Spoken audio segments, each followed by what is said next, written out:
to have the province, who is traditionally not involved in this stuff, reach in, micromanage, and cut the public out of the equation to get these things approved is a pretty huge departure from the way we have set up our municipal governments. And I do agree. Is it good or bad? That call is up to you, but I agree there is no doubt they are shoving this thing down cities' throats for sure.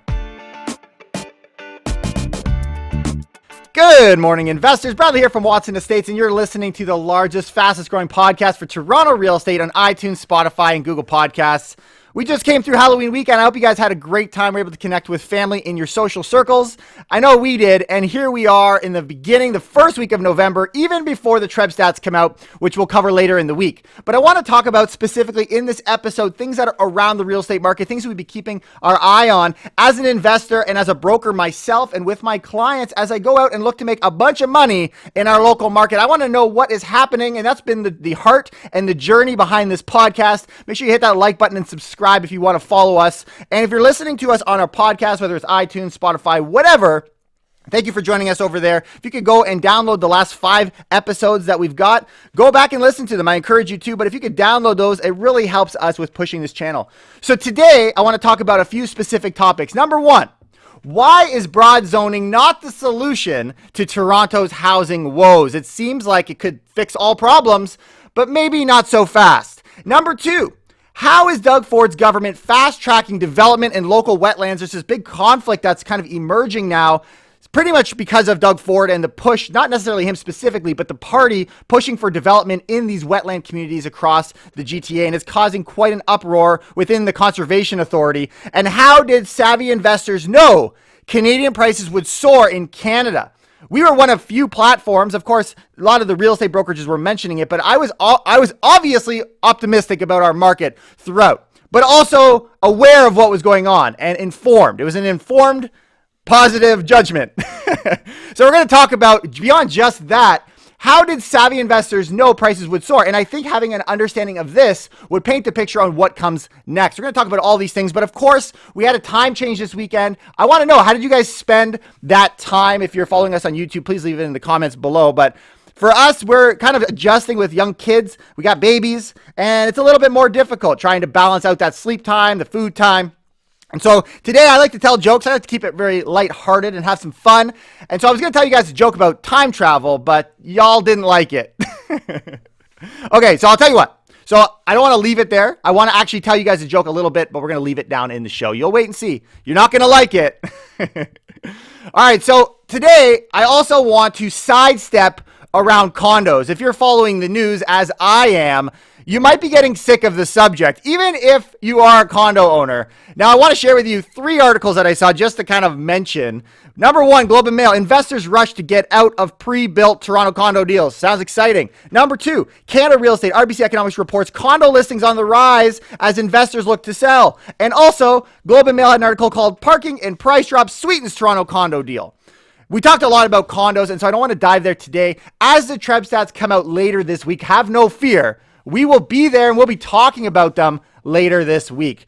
But last week, one of the things about these condos that are very interesting is it's got people completely freaked out, like to the point where I don't think people want to read their horoscopes if they're a condo owner. Like, I don't want anything to do with that. In my office, there's this girl, her name's Lucy, and she was telling me her horoscope and that it said her heart would be broken into 12 years time. So her solution was that she would go out and find herself a nice little puppy to cheer herself up.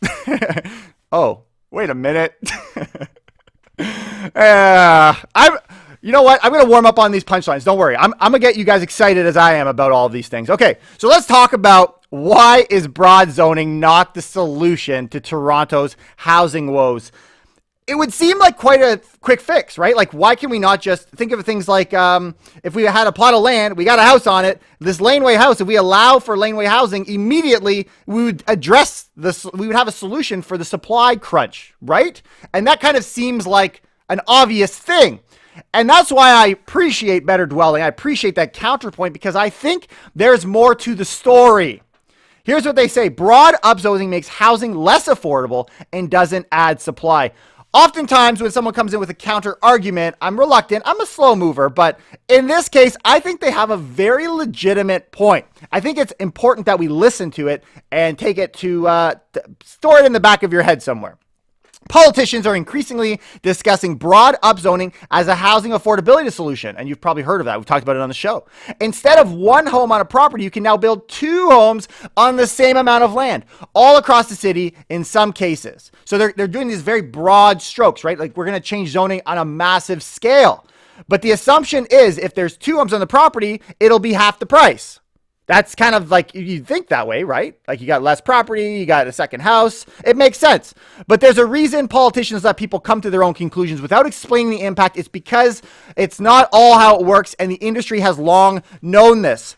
So I love this angle that they go into. For any of you familiar with real estate, you've probably heard of this idea of the highest and best use. Just to kind of explain it, it's this catchy phrase, the optimum use of determines the value. So yes, I've got a residential property, but if a commercial property would bring me the best value, whether there's a commercial building there or not, that is the highest and best use, and it's priced accordingly. It doesn't matter what the current use is, if there's a cost-effective and better use.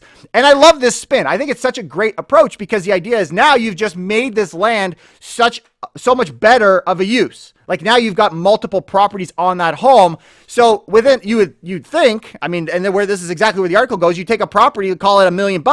Now you can have a similar on the same land commercial building for $2 million, take away the cost and everything to change it all over. And you've just bumped up that detached home from $1 million to 1.6, for example.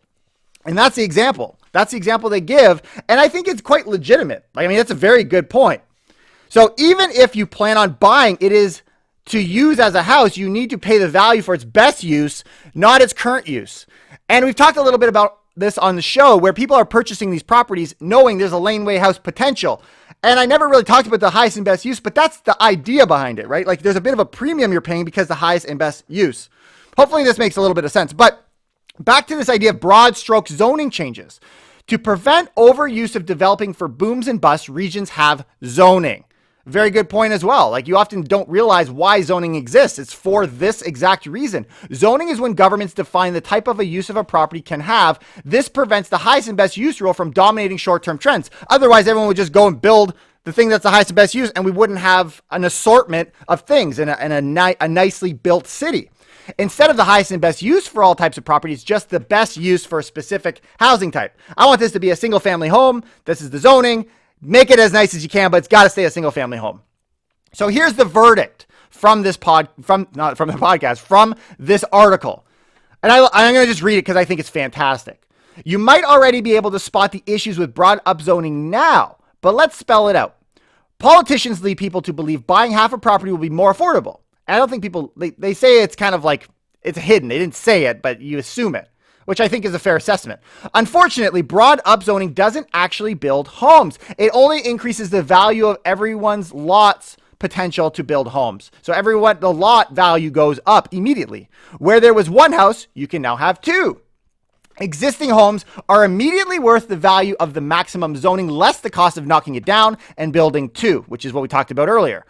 Every property now requires a real estate developer to get the value of the land, which they say comes at a cost as well. Also a great point. So your response would be, yeah, but I mean, yes, maybe the value goes up. And this is my reflex too. It's such an easy response.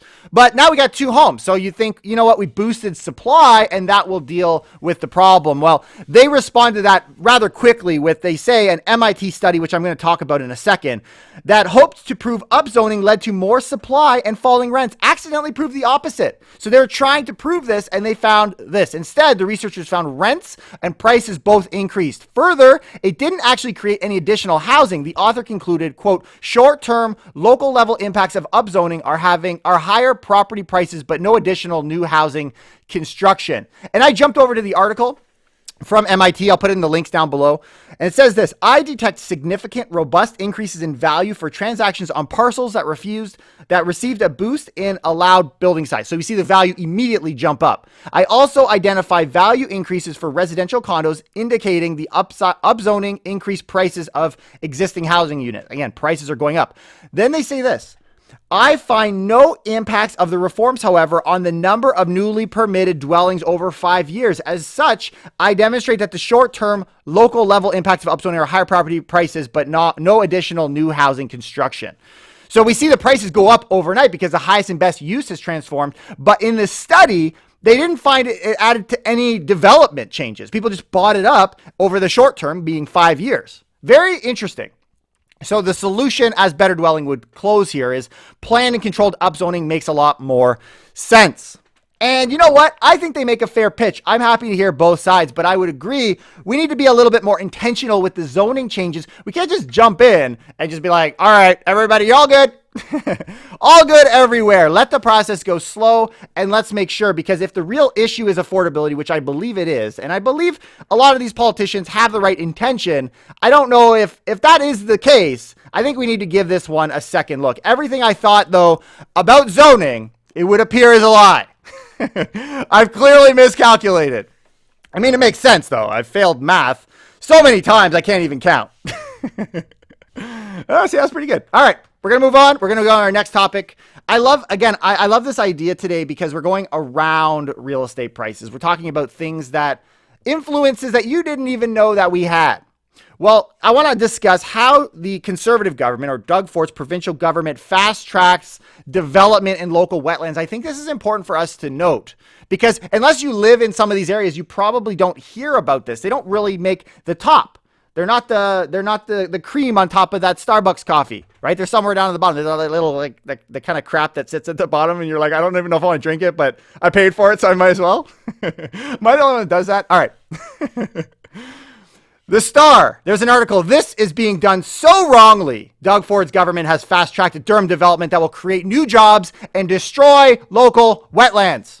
Ooh, interesting.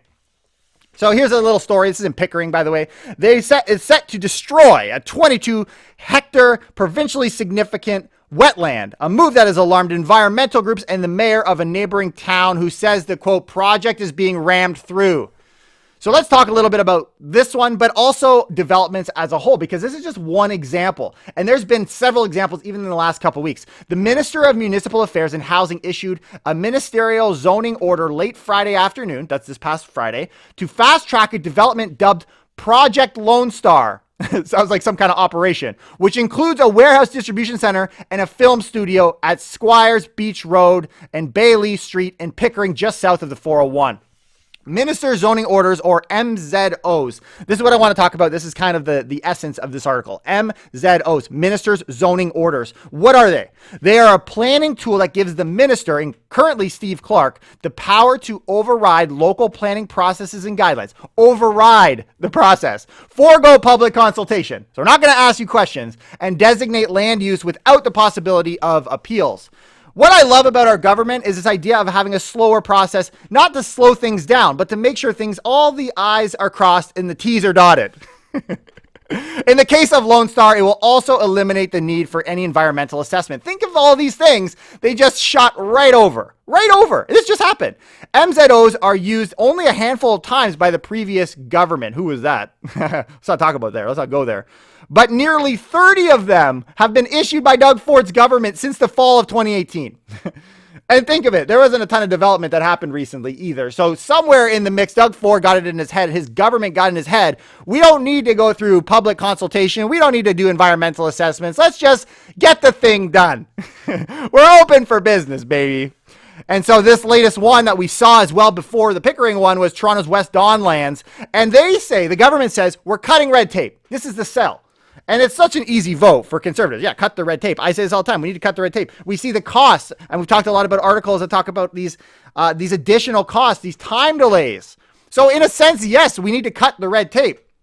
But at what cost? That's why I want to talk about this article. I love the counterpoint. The province has repeatedly said it would not issue MZOs on the protected Greenbelt land. Oh, we won't touch the Greenbelt. We promise we won't touch the Greenbelt. For now. But that doesn't appear to apply to any other provincially significant environmental protected land. Just the Greenbelt. It's like the one, that's the place we do not go, is the Greenbelt. But everything else is up for fair game. So here's the votes for. This is why MZOs are a good thing. Tim Gray, an executive director of environmental defense. What they are doing is not about removing red tape. It's about removing prohibition developers don't like. So that's the argument, right? We want to make it easier for developers. Now, he's obviously coming from a negative answer, or negative perspective, but that's the idea. We want to simplify things as much as we can.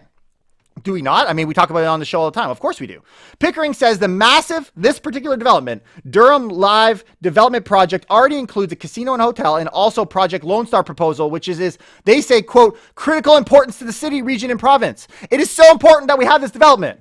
And in a sense, development is important. And after we get into the immigration and the growth we're going to experience, we need to develop. I think we can all agree on that. It's more so, who do we step on the way? What are things we need to include as concerns, or should we just throw the concerns out, which I think might be happening a little too aggressively. Even as a conservative guy, I'm going to say that. But the elephant in the room, of course, is going directly against the Conservation Authority. We think we're effectively growing the GTA, but we kind of look pathetic. It's like the first time an elephant saw a naked man. He's like, how are you supposed to feed yourself with that? I think that's really funny, but I was actually going to tell a fat joke about girls, but we know that isn't nearly as culturally appropriate, and it'd probably wreck my viewership forever. Elephants don't forget. So here are the votes against. This continues. The rest of the article gives the big highlights. I'm going to give you the parties that are not happy with this decision to just trample all over the rule book, skip over public consultation, and go straight to development. Here's a few. Toronto and Region Conservation Authority. What do they got to say? Consideration of the removal of such a large wetland is unprecedented under the TRCA's Living City policies and regulatory authority. Unprecedented. They do not support development within wetlands, particularly provincially significant wetlands. They don't develop my conservation. Where is the authority in Conservation Authority, right? The other group that is here is the Ministry of Natural Resources appointed a Wetland Strategic Advisory Committee, that sounds official, in 2018 with representation from several industry groups, including developers who recommended that provincially significant wetlands remain strictly off limits to development. Well, within 2 years, we threw that one out the window, right?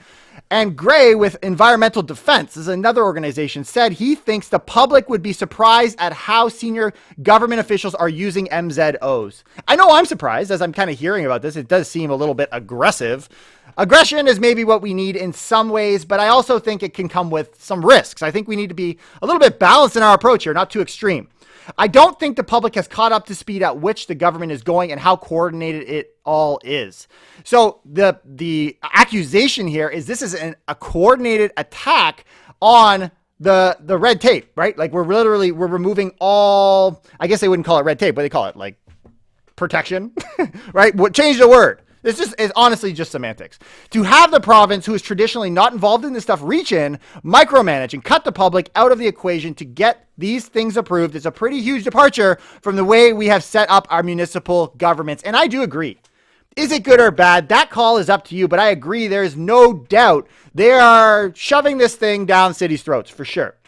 The only person we didn't hear from, as I was kind of thinking it through, like you hear all of these environmental groups, right? The only ones we didn't hear from is the First Nations people, but my guess is they probably have their reservations. All right, let's do some hot topics here. We're going to have some fun. I want to give you guys, there's only a few today, but they're really good. And number one, landlords. If you're maybe running an apartment building and you've got a whole bunch of tenants running around and some of them refuse to wear masks. I saw an article today, which we'll get to in just a second. But before we go there, I want to discuss what are the rules for a mask in an apartment building? Well, part of Ontario's 364/20 regulation under the Reopening Ontario brackets a Flexible Response to COVID-19 Act. Well, that's a mouthful. Here's what's the deal. You as an apartment, they say owners and property managers of apartment buildings and condos should ensure proper signage is posted at the entrance. So this idea, you got to make sure they know they need to wear masks. And that doesn't seem all that unreasonable. Now, if you fail to comply as an individual, you can be fined $100,000 and put in jail for up to a year. As an individual who is a director or officer of a corporation, you can get fined up to $500,000 and a term of imprisonment. Or in the case of a corporation, a fine of more than $10 million. Ugh, it's like those daytime commercials, right? As COVID-19 got you wearing glasses and a mask at the same time, you may be entitled to compensation. But that's the basics. And this comes out of this act. But I saw another article and I don't have the link here, but I'll add it in. We'll put it all in the description. Landlords can be fined if tenants refuse to wear masks in apartment buildings. Listen to this. Peterborough's new mask rules. New mask rules. While tenants may refuse to wear masks, it's landlords who could be held responsible. Well, this sounds fair. Once again, landlords get held holding the bag. Sarah Gill, a spokesperson for the health unit, says public health inspectors and police can issue tickets for failure to comply with emergency orders. That doesn't mean you didn't have a sign. You didn't have a sign, so we're going to put you in jail, which sounds like an equal punishment. We're going to lock you up for a year because you didn't have a wear a mask sign in your building. But anyways, I get the enforcement. I get it. But not only that, if this damn teenager refuses to put a mask on, I can also, they say, be fined here in Pickering. This is Pickering? Peterborough, sorry. $750. $750 fine because you didn't wear a mask. That does not sound fair to me. Anyways, I thought that was an interesting article. I don't know if they've actually slapped that fine on anybody, but the fact that it exists, I think, is rather silly.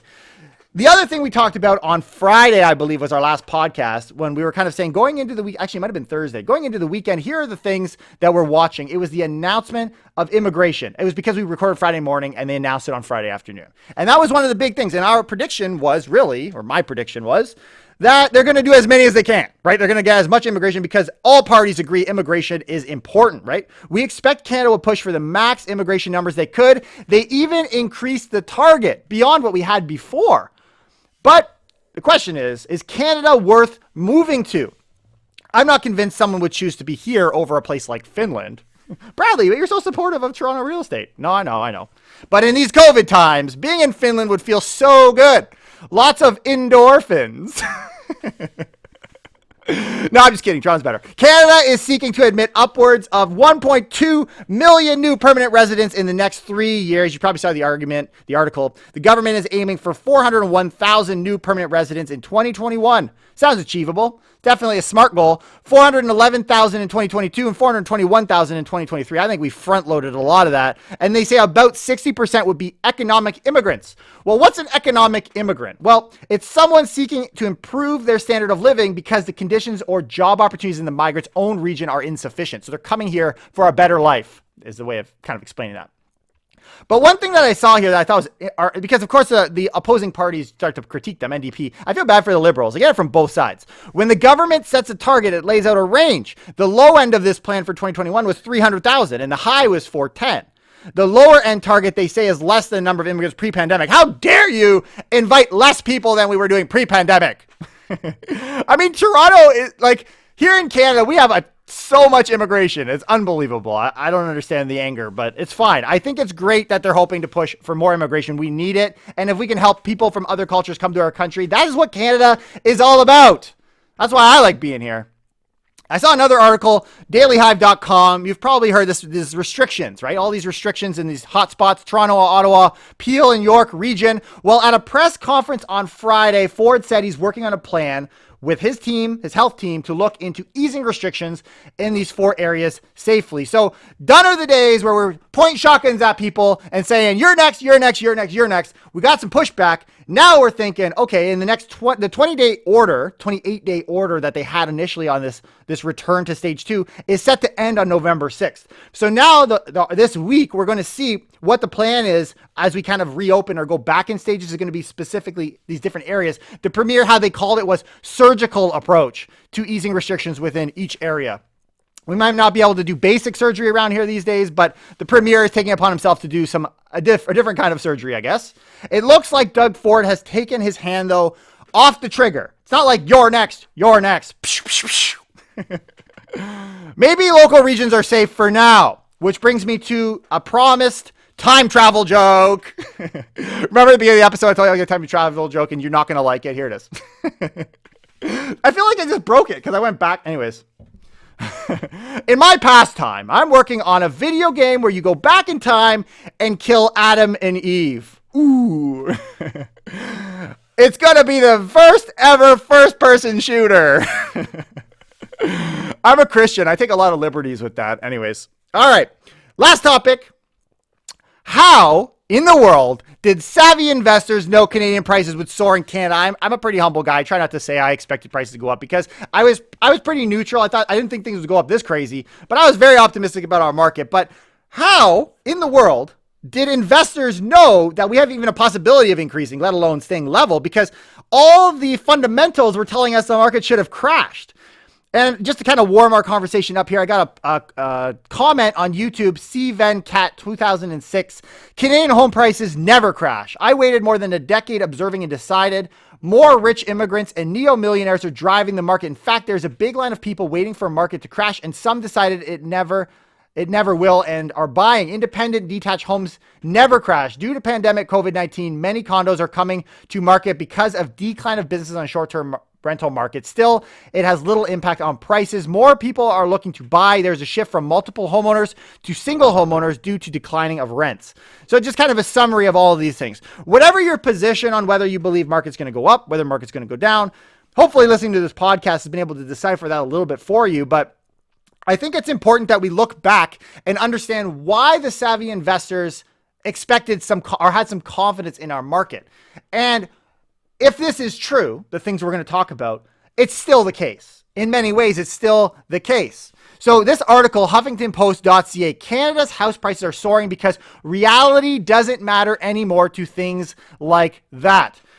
Many people are scratching their heads because prices in Canada have jumped 17% in the worst economic crisis to hit the world in decades. On its face, it seems senseless. It would seem senseless. And I like how they say, the CMHC, they were the ones that really kind of explain this. They learned, they say, a lesson in this time. That lesson is that we're living in an illusion created by central bank money printing and profligate government spending. Profligate, I looked it up because, I'm stupid. Even though I did really good in English, apparently you just avoid, it's like if you don't know the word, you just change it. Effect, I don't know, impact. You're learning a little bit about me as we go here. I don't use the word effect much. Okay. Recklessly extravagant or wasteful in the use of resources. That's the definition. So we're wasteful. We're just throwing the money away. And this is all from the central bank. If house prices seem detached from reality, it's because they are. Hopefully you can get this idea why I wanted to include this article. Not talking about housing prices. It's really talking about theory. It's talking about this idea of why can prices go up in an environment when all indications say it should go down. CMHC's mistake was that they were approaching the housing market as if it's still tethered to reality. That is the reality of the people in the housing market. They were looking at unemployment rate, household debt levels, wage levels, mortgage rates, the quote, basic ingredients of house price changes. You foolish people. You're foolish following the numbers.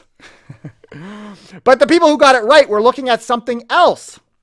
And we were looking at these too, but I love the explanation here. They understood that house prices today are made from a completely different recipe. They were looking at the shadowy reality of our financial system, where the Bank of Canada this spring began a program of, quote, quantitative easing. And you've used that term. We throw it around a lot. The States is really good at it. And we're learning how to use it here. We're infants in that category. Essentially printing money. That's what quantitative is. We're printing money, which is then used to buy government and other kinds of debt. So if time is money, that means that the ATM is a time machine. Thank you, Bank of Canada. Cha-ching. Buying us time off. And they really do, right? Canadians are overpaid right now. If we look at the stats, the overall Canadian households receive more than $56 billion from government aid. That lost salaries of $23 billion. We slightly overshot, On net, household disposable income spiked 11% in Canada. This substantially increased home buyers' purchasing power. We covered over the crisis. We spent our way over this hump. The forecasters who saw higher prices knew, and we talked about this too. We can see that you see this happening in things like interest rates coming down. Cheaper mortgages were on the way, and they also remembered a simple enough lesson from the U.S. Federal Reserve money printing operation a decade ago during the Great Recession. The rich got richer. So all we're doing this time, if I were to kind of try and summarize it in layman's terms, we're copying what the U.S. did in 2008. We're giving bailouts. It's just coming in a different way, but we're essentially giving bailouts in the form of CERB. And that's what happened. Print, kick the can further down the road. The problem, before we finish this article, my thinking on this, the problem is we're setting ourselves up for round two. Not happen immediately, but look at the difference. One of the things that stand out in my mind is the difference between Canada and the States post 2008. First of all, we barely got impacted by that. Our real estate market was super strong. If you let it fail, it allows it to kind of recover. You let it fail and you recover. But if it's too big to fail, if you throw money at it, you defer the problem to become a bigger problem down the road. And so post 2008, the U.S., though it kind of caught itself a little bit, took forever and really never experienced any price growth, right? They dragged themselves through the mud for years and years and years. Whereas Canada had this immediate bounce back and increase in value hundreds of percent. Now, doing this move not only is going to change our tax structure potentially, but it's causing ourselves further problems down the road. Are we going to really experience the price growth we've experienced in the past? And is our financial system even strong now that we've reached $1 trillion in debt? We will see. Bailout not needed. Fearing a potential housing market crash, CMHC extended a massive $150 billion bailout to mortgage lenders this spring. Here's how they broke it down. They said it bought $806 million in the second round. The first round was $5 billion, and the third round was $10 million in May. So very quickly, they said since then it's been zero. No one has been dumping bad mortgages on CMHC, and the agency plans to wind the program down in December. And we're already seeing a bit of a wind down here in a lot of these things, a lot of mortgage-backed securities and stuff like that. So all of that to say, CMHC was ready. As an insurer, they're ready to kind of bail everybody out, but we didn't even need it. And we didn't need it because we dealt with it on the front end in money printing. And so looking at interest rates, they say Canada's rock bottom mortgage rates are actually higher than they should be. I don't know if that's true, but they're calling it a COVID risk premium. Just another, this is from David LaRocque, a mortgage broker / blogger. The government can't afford to keep doing what it's done. But as long as rates stay as low as they are now, then we can afford to service it. That's what convinces me more than anything that rates aren't going higher. They simply can't. We'll see. I think they're going to stay pretty flat anyways. Up or down is irrelevant, but interesting the thought that they could go down even further. But all that to say that I believe that all the things that happened, like we immediately, one of the big triggers that I saw was we immediately within a month after the crash locally, because I don't care about Canada, honestly. It sounds bad, but I don't. I only care local. But on a local perspective, which is similar across the world, but I only care local. What we noticed was immediately this balance, right? We saw new listings coming on and they just pulled them off because I'm not going to dump my property.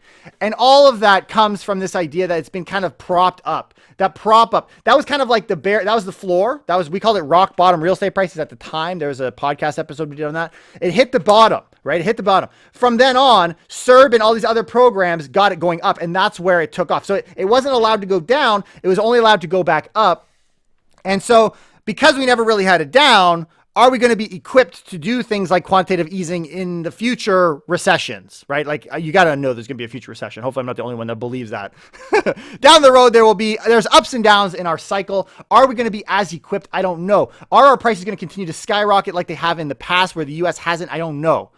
I tend to be more optimistic of our financial sector, and I think we're going to be better off. But I think it's important that we take note of what happened in the U.S. and how it varies from what happened here in Canada. Here are some of the big news before I wrap up here this week that I'm watching. Number one is the Treb stats. They're going to be coming up hopefully in the next few days. I'd like to time my next podcast with that. We'll go deep into the numbers. We'll talk about what are happening. I don't want to talk about condos like with a month ago stats. I want to know what are the current stats, and I want to get you guys up to date on that. Also, the U.S. election, the greatest sporting event of the year, is happening tomorrow. So we can watch that, see what happens and what impact that will have in our market. I'm sure there'll be plenty of articles for us to cover on that.